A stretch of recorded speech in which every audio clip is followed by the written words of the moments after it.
जब जब मनुष्य के सामने कोई विकट स्थिति आती है तो मनुष्य ईश्वर से प्रार्थना करता है, ईश्वर के समक्ष याचना करता है कि वो स्थिति से उभरे। किंतु इस प्रार्थना का वास्तविक रूप क्या है? क्या ये हमने कभी विचार किया है?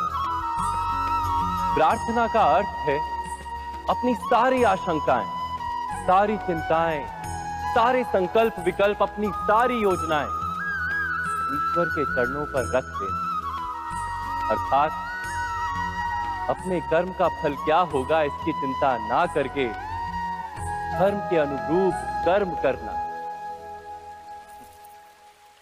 ईश्वर की योजना को अपनी नियति मानना, यही प्रार्थना है ना। किंतु ईश्वर की योजना को समझ पाना क्या संभव है? वो योजना तो हमारे कार्यों के परिणाम के रूप में प्रकट होती है सदा ही, किंतु यदि कोई कर्मों का ही त्याग कर दे, क्या वो प्रार्थना है? वास्तव में कर्म ही जीवन और फल के प्रति मोह ना रखना ही सच्ची प्रार्थना।